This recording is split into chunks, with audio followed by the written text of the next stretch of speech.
दोस्तों, मैं ऋषिकेश यादव आप सभी का अपने चैनल पर स्वागत करता हूं। पिछली कक्षा में हम लोगों ने संकुलन क्षमता को अध्ययन कर लिया था।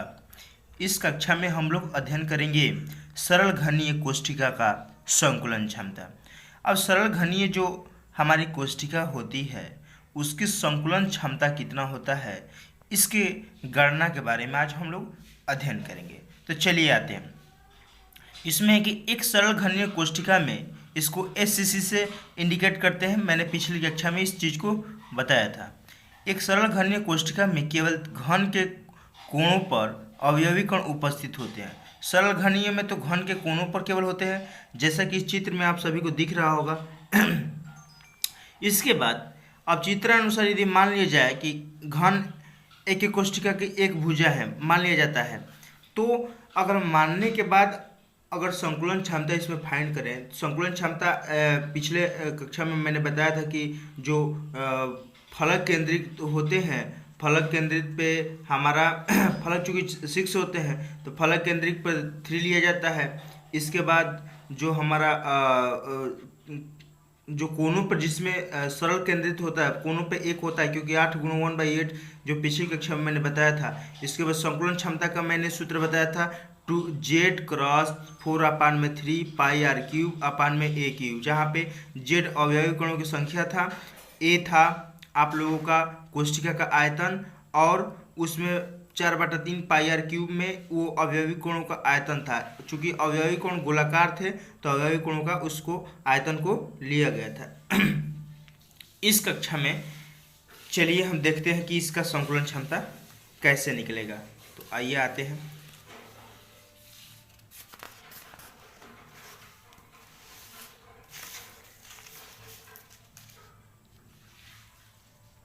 जैसा कि मैंने पीछे बताया कि लंबाई a, तो a क्यूब हो जाएगा इसका आयतन, क्योंकि घन का आयतन क्या होता है, a क्यूब होता है। इसके बाद इसकी रेडियस क्या लिया गया है, इसकी रेडियस हो जाएगी r, रेडियस r। फिर आगे आते हैं, चूँकि घन के किनारों पर एक कण दूसरे के संपर्क में होते हैं। जब एक कण दूसरे कण के संपर्क में होंगे तो उस कंडीशन में उसका रेडियस, जैसे कि मैंने अंतः केंद्रित में बताया था। अब देखिए यहाँ पे एक कोण जो ये है, ये एक दूसरे के क्या है, ये और ये एक दूसरे के संपर्क में, तो इसका रेडियस r और इसका रेडियस r, तो r r मिल के क्या हो जाएगा, 2r हो जाएगा। तो r r मिल के क्या हो जाएगा, 2r, यानी पूरा उसका रेडियस कितना हो जाएगा, 2r हो जाएगा। ठीक है।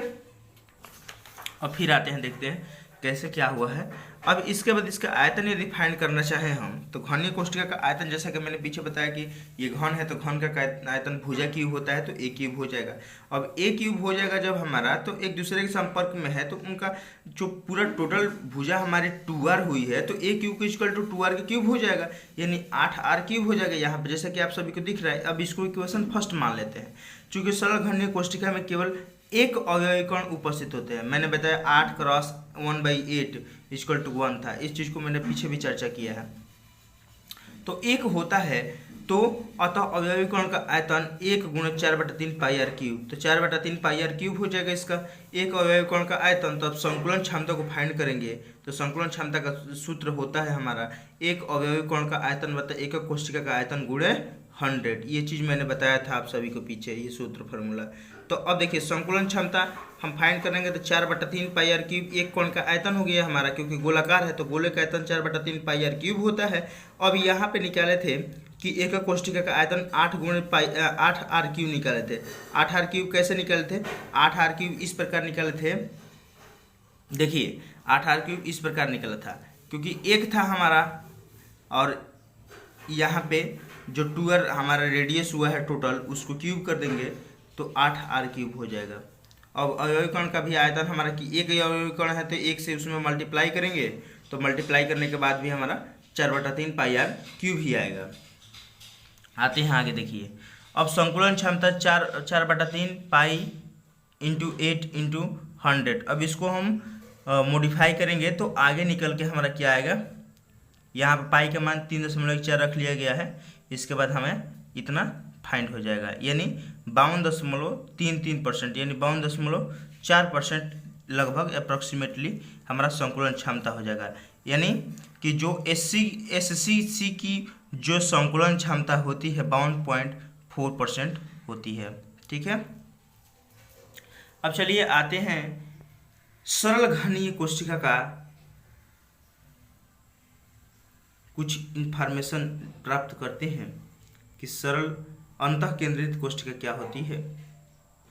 इसमें 8 कोणों पर 8 अवयवी कोण तथा एक कोण एक कोशिका के अंदर होता है। देखिए आप सभी को दिख रहा होगा 8 कोणों पे 8 कोण हमारे दिखाई दे रहे हैं और इसके अंदर भी एक कोण है एक कोशिका का अंदर। देखिए आपको सब दिखाई दे रहा होगा, तो ये सब क्या है, देखिए आपको दिखाई दे रहा होगा, ये है ना, तो ये क्या है, अंतःकेंद्रित कोशिका है। ये फिगर पॉज करके वीडियो आप लोग ड्रा करना चाहते हैं तो ड्रा कर लीजिएगा। पॉज करके वीडियो टोटल आप लोग नोट बनाते चलिए साथ साथ, क्योंकि आप सभी का नोट क्लियर रहेगा तो फिर बाद में अध्ययन करने में कोई दिक्कत नहीं रहेगी। मैं समझाते चल रहा हूँ, कोई डाउट होगी तो कमेंट बॉक्स में ज़रूर बताइए आप सब।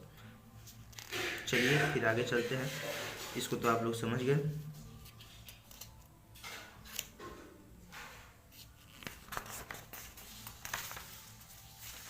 चलिए अब चित्रानुसार जैसे हम लोगों ने पीछे देखा था कि घनीय एक कोशिका में किस प्रकार का हमारा क्या हुआ था। अब चलिए थोड़ा सा हम लोग समझ लेते हैं कि चित्रानुसार क्या हुआ था। इसमें क्या था कि जो हमारे घन के कार्नर थे ये ये ये ये ये ये ये ये इसके अलावा भी एक इसके अंतःकेंद्र पे होगा जिसको ऐसे मिलाया गया था। यही हमारा क्या होता है, अंतःकेंद्रित एकक कोशिका। ठीक है, ये चित्र आप सभी को दिख रहा है।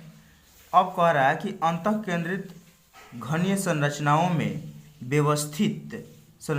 अवस्थित अवयवी कण विकर्ण पर व्यवस्थित अन्य 2 अवयवी कणों के संपर्क में होते हैं। ये हमारा यहाँ पे दिख रहा है, क्या एक विकर्ण बन रहा है ना, ऐसा आप सभी को दिख रहा होगा, एक विकर्ण बन रहा है। तो ये जो विकर्ण बन रहा है वो अन्य 2 अवयवी कणों के संपर्क, मतलब कि इन दोनों के संपर्क में। देखिए थोड़ा सा इसको ऐसे हम यदि ड्रा करते हैं, ये थोड़ा सा डिस्टर्ब हो गया था।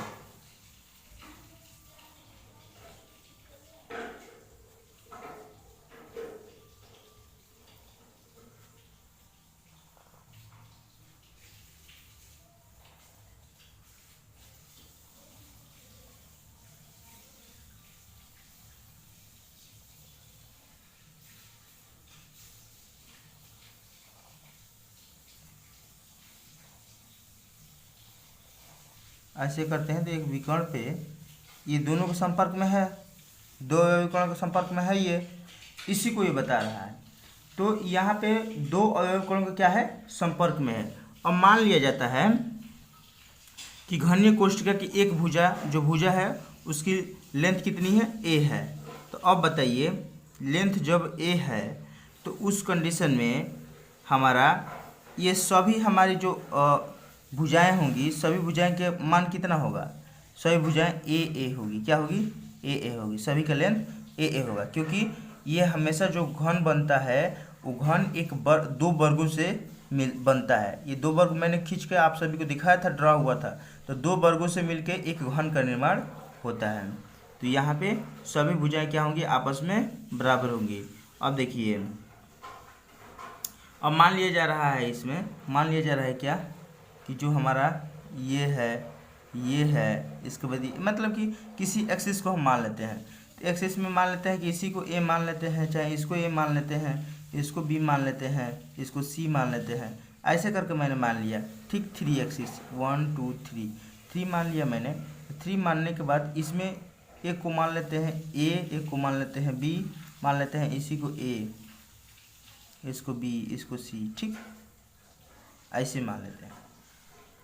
तो मानेंगे तो एक जो हमारा ट्रेंगल ड्रा होगा उस ट्रेंगल में त्रिभुज ई एफ डी में F D is equal to B जो माना गया है, ए एफ डी में A F is equal to C और ई एफ डी में, तब हम फाइंड करेंगे ये संपूर्ण त्रिभुज एक बनेगा। इस प्रकार हमारा जो है कि ये ऐसा आएगा।